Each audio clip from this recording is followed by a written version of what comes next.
오늘 김건희 영장 심사를 했는데 보니까 오늘은 또 일찍 나왔어요. 40분이나 먼저 왔더라고요. 10시 10분에 심사 시작인데. 저는 역시 언론이 세게 비판하니까 김건희 씨는 진보 유튜브를 많이 보는 것 같아요. 네. 편의점. 편의점 열심히 보십니까?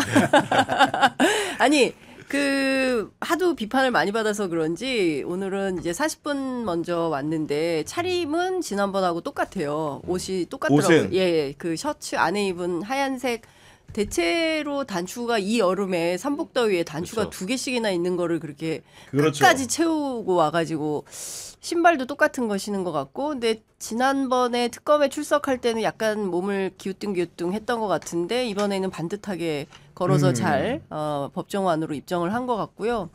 표정은 상당히 굳어 있는 것 같아요. 마치 맞아요. 자신의 운명을 예감하는 것과 같은 슬픈 표정을 짓고 있는데 연합뉴스인지 어딘지는 모르겠는데 사진 공동 풀기자단이 촬영을 한 것 같은데 상당히 표독스러운 표정을 잡은 게 하나 있어요. 아, 이를 악문 듯한. 예. 네. 그게 그녀의 진짜 표정이 아닌가 라는 생각을 잠시 했습니다.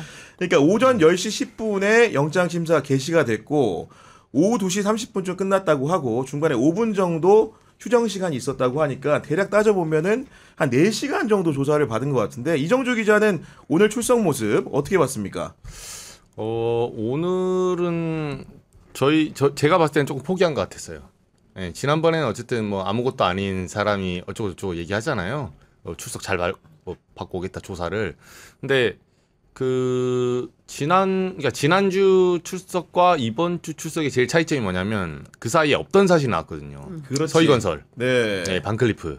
이건 굉장히 센 사실이에요. 그리고 김건희는 본능적으로 앞단에 그 모조품이라고 거짓말을 한번 해놨기 때문에 과거에 처음에 이게 걸렸을 때도 뭐 이건 사실은 뭐 지인에게 빌렸다. 그때는 모조품 얘기도 안 했었어요. 맞아요. 그러니까 사실이 하나씩 추가됐죠. 그러니까 최근에 모조품이라고 하고 나는 이게 2010년에 홍콩 가서 산 거를 그러니까 이게 듀잖아요, 듀. 그러니까 모조품 중에 정식 모조품 있거든요. 듀비라고. 아, 모조품도 여러 개가 있어요. 그래요? 예. 등급이 있는 겁니까? 모조를 A급, 따라한- B급 뭐 이런 거 있대요. 예, 원래 한 2, 300만 원 하는 게 있어요. 모조도 한 2, 300 하거든요. 그렇구나. 이건 6,500짜리라서. 근데 그걸 샀다 했는데 오늘 이제 이봉관 회장의 자수서로 다 무너졌죠, 사실. 서희건설의 그치. 자수서. 그렇죠. 네. 그러니까 그것까지도 저는 특검이 이미 들고 있다는 거를 김건희 쪽은 눈치를 챈 거예요, 이제. 야. 그래서 오늘 출석할 때 표정이 사실 저희는 오늘 오후에 기사를 봤지만 1시나 2시쯤에 그 뭔가 있겠다 싶었지만 오늘 그 기사로서 이봉관 회장의 실토한 거 있죠. 뇌물죄가 성립이 되는 거예요, 지금. 딱 떨어지는 거죠. 그러니까 네. 이제 특검이 브리핑도 했고 그 자리에서 공여자인 서희건설 측이 자수서를 냈다. 임의로 제품도 제출을 했다 이랬고 법정에서 실제로 김건희 특검이 가짜와 진짜를 제시했다는 거 아닙니까? 가짜라고 주장했던 김건희가 아주 명구해진 거죠, 위원님. 그거 제가 취재편의점에서 얘기를 했는가 YTN에서 얘기를 했는가 모르겠는데 이게 불렀을 때 이미 다 준비되어 있다 이런 말씀을 드렸었는데 네. 가지고 있다가 이렇게 거짓말할 때 탁 내는 재미가 있는 거죠. 근데 김건희 씨가 제가 보기에는 아주 교활한 거죠. 특검 저는 오늘 브리핑 가운데 가장 인상적이었던 게 수사방해 의혹에 대해서 수사하겠다. 그러니까 마치 진짜는 없는 것처럼 모조품을 사돈댁에 심어놓은 거잖아요. 아, 그러니까. 위장을 해놓은 거잖아요. 이거는 그렇죠. 명백한 수사방해 혐의가 포함이 되는 거거든요. 만약에 거기까지 그렇게 간악한 꾀를 부리지 않았다면 또 다른 차원의 뭔가 이게 있었을 수 있는데 이거는 완벽하게 특검의 눈과 귀를 속이려고 작정을 하고 심은 거 아닙니까 가짜를. 네. 그래놓고 뭐 엄마한테 뭐 처음에 2004년에서 2007년에 홍콩에 가서 샀다 그랬다가 나중에 2010년에 샀다. 그런데 알고 보니까 반클리프에서 그 모델 2015년에 나온 건데요. 뭐 그러면 김건희는 시간 여행자야? 막 이제 이런 얘기까지 막 나온 거 아닙니까? 그러니까 큰 틀에서 보면 이 김건희의 거짓말은 윤석열을 방불케 한다. 헌법재판소에 출석해가지고 입만 열면 거짓말 저는 인원이란 말을 쓰지 않습니다. 바로 이어서 인원 이렇게 했던 윤석열과 뭐가 다르냐. 부부가 쌍으로 구속돼도 하나도 틀림이 없다. 그러니까요. 예, 이런 생각이 좀 듭니다. 그러니까 오빠의 그런 쉽게 얘기해서 그 장모 댁에 그런 식의 극적 장치를 꾸밀 생각을 도대체 그러니까요. 누가 한 건지 너무 궁금한 게 이게 지금 반클리프앤 아펠 가짜 목걸이뿐만이 아니고 이유한 그림도 위작이라는 거 아닙니까? 그렇죠. 그런 식으로 스스로를 가짜 패밀리로 그 뭔가 위장하기 위한 작전과 전략 도대체 누구 머리에서 나왔을까요? 근데 저는 한번 그 얘기를 한 적이 있는데, 제가 이명수 기자하고 어쨌든 친분이 있어서 가끔 처음부터 이제 일을 같이 한 게 있다 보니까 밤늦게 이렇게 네. 찾아올 때가 있었어요. 이게 그 이제 계엄이 있기 전부터. 근데 이명수 기자가 이제 그 얘기를 했거든요. 다른 방송에서도 이명수 기자가 언급한 바 있는데, 아니 이 집안은 정말 사기꾼 집안 같다. 그래서 이 기자 왜 그러냐 그러니까 본인이 그 이제 김건희 고모 어렸을 때 키워준 분 그분이 이제 이렇게 이명수 기자하고 이렇게 하면서 이명수 기자가 마성이 있지 않습니까? 매력이. 네, 그래가지고 이제 이명수 기자가 밥도 사주고 이러면서 자주 만난 거예요. 그러면서 이제 이명수 기자가 이모, 건희 누나가 우리 만나는 거 알아? 그러니까 아이 모르지 얘기하면 큰일 나지. 뭐 이러다가 아이고 그래 뭐 하고 싶은 거 없어? 그래서 나는 어디 저기 그냥 어디 공기업이나 이런데 가서 월급이나 받고 그런 거 하면 좋겠는데 하니까 이력서를 줘봐. 그래서 이력서를 놓고 보니까 별로 쓸 게 없더래요. 그래서 네. 나 이거 쓸 게 없는데 어떡하지 뭐 그러니까 가라로 하면 되지 그러더래요. 그래서 집안에 정신이 도도히 흐르고 있다. 그러니까 예. 이 집안은 도대체가 그래서 그 거짓말이라는 것이 우리가 이제 리플리 증후군 얘기를 하지 않습니까? 맞아요. 이런 사람들은 거짓말 탐지기를 해도 안 나와요. 왜냐하면 정말 진실인 것처럼 스스로 믿으면서 이렇게 얘기를 하기 때문에 자기 확신을 갖기 때문에 거짓말 탐지기는 거짓말을 했을 때 사람이 양심의 가책을 느껴서 맞습니다. 맥박이 빨라지고 이럴 때 나오는 거지 않습니까? 그러니까 전혀 그런 게 안 나오죠. 아니 이번에 그 저는 김건희 씨가 이거 무슨 그럴 것 같은데 변호사가 시켰어요 뭐 이렇게 하지 않을까요?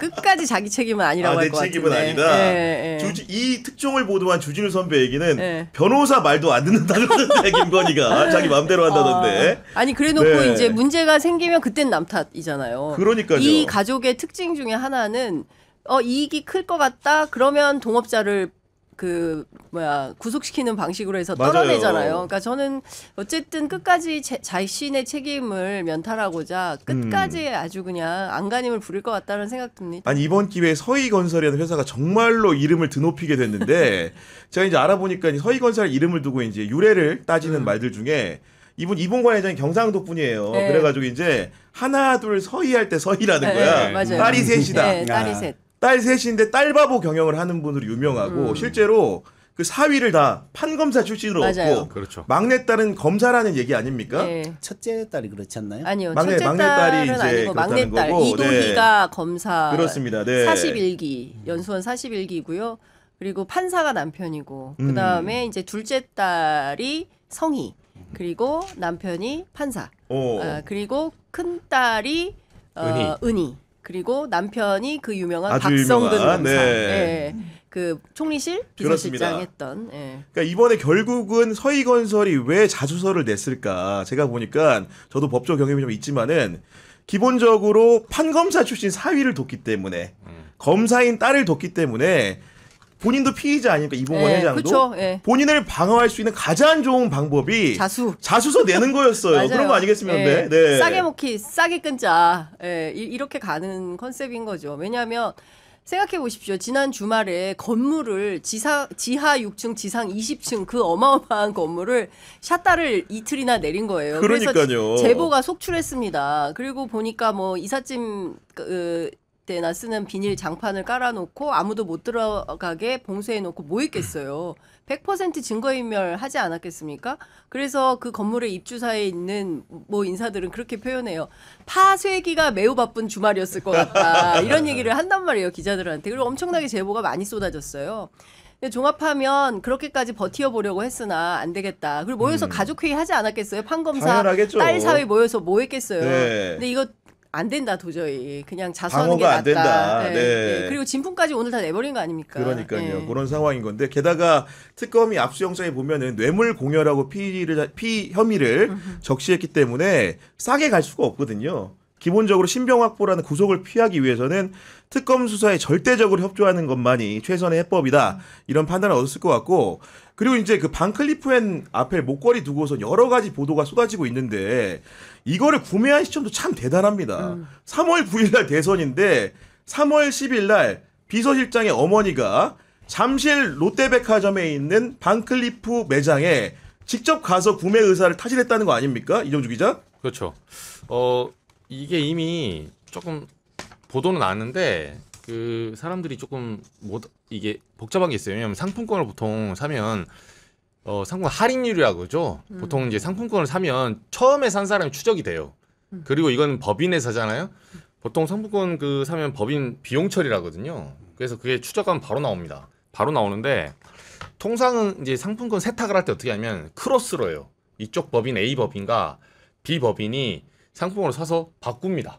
아, 교환을 한다? 네. 네. 그래야 비용 처리가 돼요. 내가 내 거 사서 내가 쓰면 비용 처리가 아니거든. 그렇지. 네, 이거는 업계 그냥 완전 정설이고. 근데 제가 여기서 굉장히 이 사람들이 머리를 많이 썼다 생각한 게 신세계를 사가지고 롯데로 바꾸면 당연히 누수가 생기죠. 그렇지. 그럼 자기 이익이 줄어드는 거예요. 할인할 때마다 수수료가 붙거든요. 그렇습니다. 그 백화점 앞에 거의 바꿀 순간에 현찰 바꾸듯이. 근데 굳이 두 번을 손실을 봐가면서 했다. 이거는 추적이 불가능해요, 하려고. 그럼 마지막에 롯데에서 네. 사잖아요. 그럼 나중에 이걸 산 걸 쫓아가면 쫓아가기가 힘들어요, 생각보다. 지금 자수로 했으니까 된 거지. 사실 이거 누가 샀냐? 그 반클리프 소위 말해서 시리얼 넘버로 보지 않으면 이걸 산 사람 찾기 힘들거든요. 그러니까. 그래서 굉장히 많은 작업을 하고 샀구나. 그래서 이거는 들키지 말아야 될 지금 선물을 샀다. 이렇게 볼 수 그러니까. 있고, 반클리프 아펠은 제가 그 처음에도 이 명품은 굉장히 고가의 명품은 일반인들 잘 몰라요, 사실은. 예, 다이아 중에서도 영국 그 예전에 보니까 왕비인가? 그분이 반클리프 아펠 그 매니아더라고요. 김건희가 그거 따라했다는 설이 있어요. 예, 예. 김건희는 따라하는 사람도 많네. 그러니까. 오드리 헵번도 제클린. 따라해야지, 네, 제클린도 케네디. 따라해야지, 뭐 너무 한둘이 아니네요, 한둘이 진짜로. 아니네. 네. 네. 저는 지방에 사니까 그런 브랜드를 본 적이 없어요. 이번에 처음 판교에 갔는데 그 백화점에 네. 있길래 아이고 저게 그거구나. 말이 나오니까 이제 보이기 시작하는 거죠, 쉽게 네. 얘기해서. 그래서 네. 앞에 가서 오래 보면 혹시 돈 내라고 그럴까 봐 살짝 이렇게 돈 안 받아요. 아니 그리고 그 최이사라고 불리는 이봉관 회장의 비서실장이 어머니를 보내서 일단 구매 의사를 타진한 거 아닙니까? 그러면서 직원들이 도대체 이 비싼 거를 누구한테 선물하려고 하냐 물었더니 그분이 50대인데 30대 같이 보이는 분한테 선물하려고 한다. 키가 크고 엄청 멋쟁이시다 했다는데 그게 알고 보니까 김건희. 예. 그리고 영부인에게 선물할 거다 뭐 이런 얘기도 있었다는 것 같은데 제가 하도 보도를 너무 많이 너무 많이 봐가지고 보셔가지고 이게 시계인지 목걸이인지 헷갈리긴 하는데 여하튼 그 30대 같은 멋쟁이 키 큰. 키 큰 멋쟁이 멋쟁이. 50대라는 네. 거잖아요. 저도 키는 크고 50대인데 앞에 게 안 맞네. 아니 별로 30대 같지는 않던데. 김건희 좀, 씨요? 네. 아니 뭐 그렇게 아니 근데 엄청 꾸미고 다니니까 그리고 그렇죠. 해외 언론에서도 굉장히 50대로 안 보인다. 영국의 더 선인가 어디에서 보도를 했어요.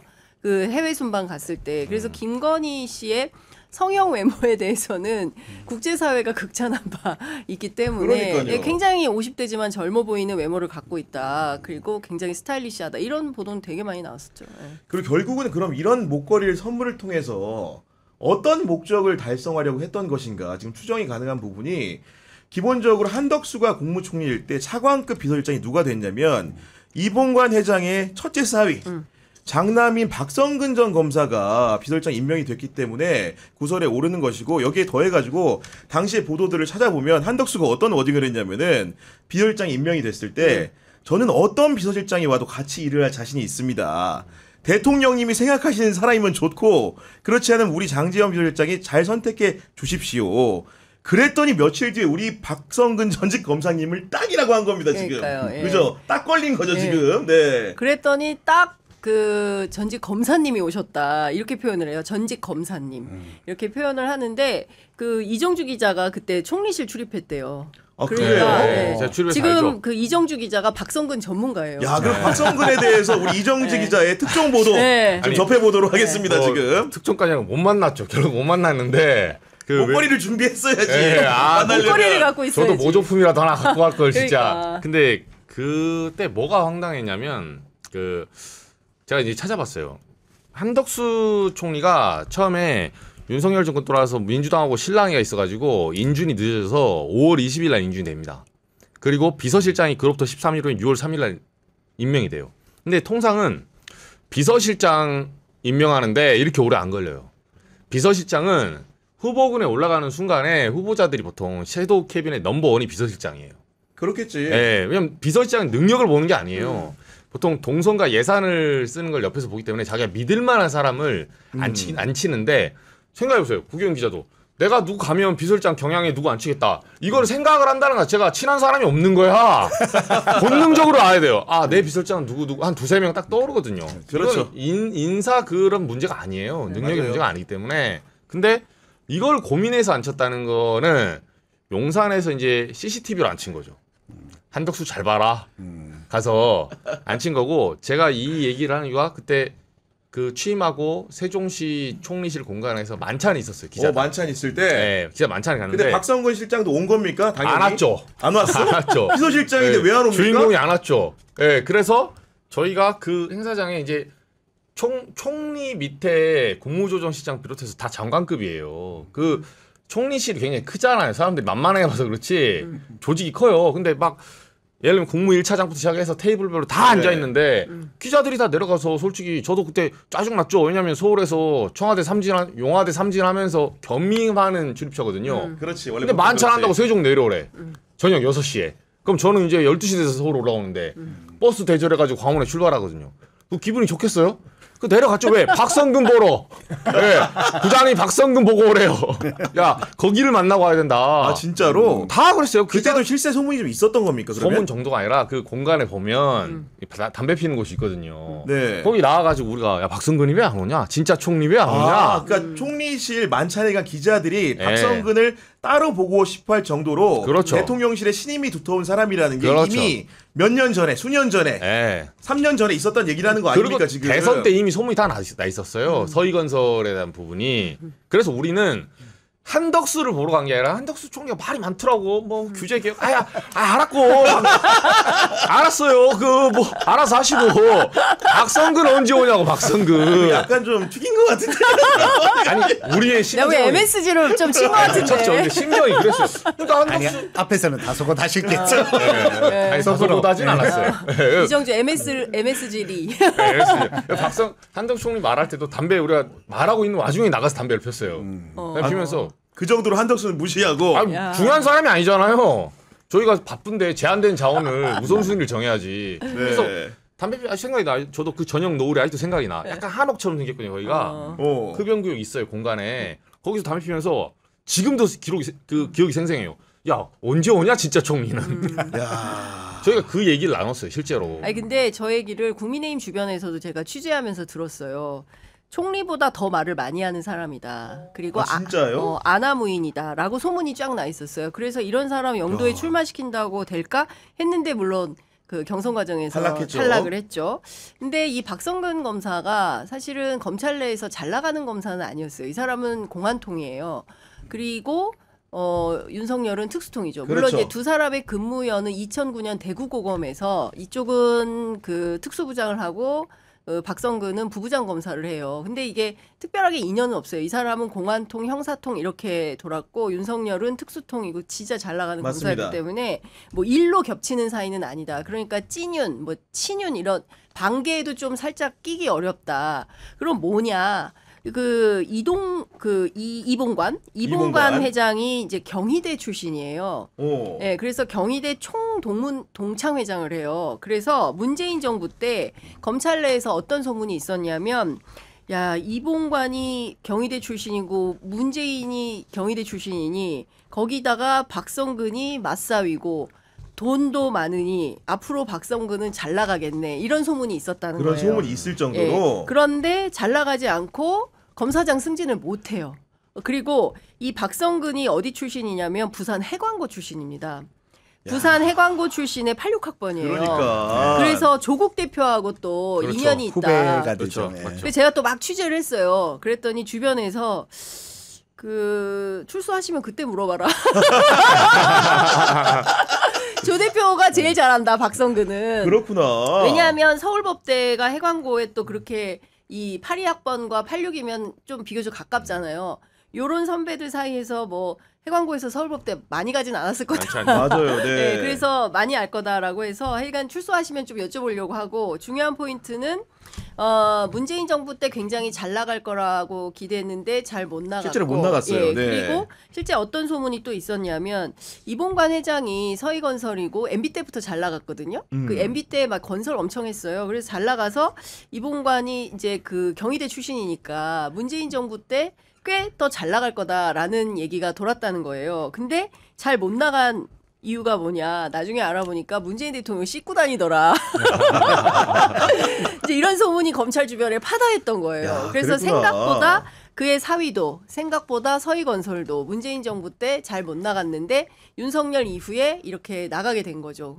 검사장 승진도 윤석열 때 한 겁니다. 예. 그 문재인 대통령에 대해서는 뭐 유명한 일화가 있지 않습니까? 그러니까 친구들이 뭐 인사청탁 하려고 그래 가니까 아예 뒤돌아서 보지도 않고 그래서 내가 이거 하고 있을 동안에는 연락을 하지 않겠다. 뭐 그런 것들이 있어서 잘 안 먹히다 보니까 씻고 다닌 게 아닌가. 그런 것 같아요. 뭐 그런 생각이 네. 듭니다. 꽃다발도 네. 줬는데 내가. 근데 결론적으로 아까 이제 그 선배 말씀하셨지만은 기본적으로 문재인 정부에서 인사가 잘 안 풀렸고 예. 결론적으로는 차관급 공직자인 검사장이 못 되고 그렇죠. 나왔고 예. 그 차관급의 꿈을 실현한 게 바로 윤석열 정부에서 실현을 할 수 그렇죠. 있었던 거거든요. 맞아요. 그렇기 때문에 아마도 그가 어떤 사람인지를 추정해 볼 수 있는 것 같고 거기에 중요한 게 목걸이가 작용했다 이렇게 볼 수 있는 그러니까 거죠. 목걸이 전에는 건진법사하고 통했던 거죠. 그러니까 그쵸. 더 정확하게는 이게 이제 목걸이를 갑자기 느닷없이 갖다 주진 않잖아요. 그 대선 바로 직후인데 대선 직후에 갖다 주고 나토 정상회담이 그로부터 2개월 후에 이제 5월달에 있거든요. 목걸이 받고 2개월 후에 출국할 때 그 목걸이를 찾다는 건데 그럼 전단에 목걸이를 왜 줬을까? 이게 물음표인데 이게 2021년 그러니까 2022년 대선 앞두고 윤석열이 국민의힘 입당하기 전에 그 서초동에 3개의 비선팀이 있었어요. 사무실이. 이게 사실 선거법 위반이에요. 그거 하나가 교대팀, 네. 그리고 하나가 양재팀, 음. 그리고 이제 하나가 서초동 팀인데 그 예화랑이라고 김용식 씨, 그 지금 이제 뭐 지금 정체불명의 이 돈 많은 사람, 이 사람 팀이 하나 있고 그 교대팀은 주진우 의원, 네, 우리의 주진우 의원님. 제가 그러니까. 그렇게 고소고발하는데 아직도 저희 응답이 없습니다. 주진우요. 왜 고소? 예, 예. 이정주 그 고소해. 그 빨리. 교대팀 있었어요. 없다고 해보세요. 없다고 해. 고발하세요 저를. 제가 교대팀 있던 사람하고 다 증거가 있으니까 그 팀. 구경 기자 말이 줄어드는데요. 아니 뭘 안 까고 맨날 이렇게 공수표 날려 지금 보니까 아니 공수표가 아니라 제가 구경 이런 거 있었다고 싫어해. 지금 보니까 갖고 있어요. 그 주진우 의원은 제가 간염수계라는 별명을 붙이는 바람에 전국적으로 아니, 그러니까요. 그게 통용이 돼서 네. 네. 제가 조금 뭐 너무 심했나 하는 생각도 있기는 했는데 네. 이번에 또 왜 전당대회 나오면서 자기가 양쪽을 다 아우르는 사람이 되겠다 이러길래 그러다 광탈했죠 지금 보니까 원래 양쪽 다 아우르려다가 제가 까면은 이 데스노트에 올라가서 광탈합니다. 그래서 제가 아니 그러면 양측을 난 초선이 이렇게 당찬 포부를 보이는 걸 처음 봤는데 그러니까 양측을 중재하는 건 박쥐 역할을 하겠다는 건데 뭐 이왕 박쥐가 되려면 좀 훌륭한 박쥐가 되라 이렇게 얘기를 그래서 해서 마지막 한 팀이 아이고 주진우 고발하면 같이 가시죠. 그래 네. 그 관보 처음 깐 사람이 저예요. 네, 저는- 관보 너가다로 제가 해가지고 저는 나중에 그 다음 생에는 주진우의 아들로 태어나고 싶다는 한 적이 있어서 대단하십니다 진짜. 그래서 양재역 1번 출구에 이게 서희건설 그 타워죠. 서희타워 정확히는 서희타워인데 서희타워 당시에 11층에 그 층을 다 빌렸어요. 층을 전체를. 층 전체를 거기가 이제 지문 인식으로 들어가요. 아, 네, 그렇구나. 카드가. 네, 그 지문 인식을 하기 때문에 제가 가봤는데 제 지문이 안 먹혀서 제가 못 들어갔어요. 야, 자, 그렇다고 한다면은 특검의 힌트가 될 게 네. 당시에 그 쉽게 얘기해 대선 기간에 준비할 때 그런 서희 타워에 네. 그런 별도의 대선 사무실이 있었다고 한다면은 네. 지문 등록을 했을 것이고 그렇죠. 그 생체 인식한 증거들을 모으면 그렇죠. 당시에 출입한 사람이 누군지를 네. 생체적으로 알 수가 있겠네. 알 수 있죠. 네, 그러니까. 네, 특검도 알고 있을 거예요 아마. 그러니까. 네, 제가 이미 전달했기 때문에 이런 내용들. 오. 네. 아, 아니, 이런 거는 뭐- 특검에 네, 바로 제가 바로. 특검을 많이 보세요. 어. 네, 그래서 네, 이제 특검이. 야. 네, 특검에서 전화도 한 번씩 옵니다. 야. 네, 기사를 언제 써줄 거냐. 야. 아, 싫다 고소 들어오면 쓰겠다. 네, 근데 이제 이 내용들을 이제 알만한 사람 다 아는데 그때 이제 네트워크 본부라고 건진 팀이 거기를 그럼 무상으로 임대했냐, 유상으로 임대했냐. 건진 팀이 거기 들어간 거구나. 건진이 거기에 오야붕이에요. 김건희 말로 의하면 오야붕. 네. 진보의 오야붕. 우리 팀의 오야붕. 건진이 거기에 사실 총책이었고 네. 건진 팀이 소위 말해서 윤석열이 국민의힘에 8월에 입당하기도 전에 비선 팀으로 거기에 작동을 하고 있었어요. 그 팀의 주 업무는 두 개. 첫 번째 조직 관리, 두 번째 유튜브와 댓글 관리. 예, 여론 조작. 그렇죠. 예, 네. 요 두 개가 이제 건진의 주특기였고 그 팀에 이제 여러 사람이 들어가 있었는데 나중에 들켜요. 이제 막 건진이 막 그 무슨 비선이니 뭐니 뭐 소가죽 벗겼니 하니까 그때 바로 폐쇄됩니다. 네, 그래서 서희건설의 11층에 왜 그 한 층을 다 빌려서 그걸 무상 임대를 해줬는지, 그러니까 건진 쪽은 유상이라고 주장하고 있는데 그러면 네. 현금 영수증이나 계좌이체가 있어야 돼요. 그리고 그렇겠지, 임대료는 당연히. 보통 현찰로 안 줍니다. 계좌이체 당연히 하지. 네, 임대료를 누가 몇 천만 원 이렇게 돈을 들고 가요. 아니, 관봉 집에 많으니까 그랬을 수는 있는데 여하간 네. 네, 그래서 사실 건진이 그 전부터 비선으로 윤석열을 대선 때 도왔기 때문에 굉장히 그 윤석열이 입당하기 전부터 투자를 했기 때문에 이게 나중에 이봉관 회장으로 이어졌고 그게 반클리프로 이어졌다.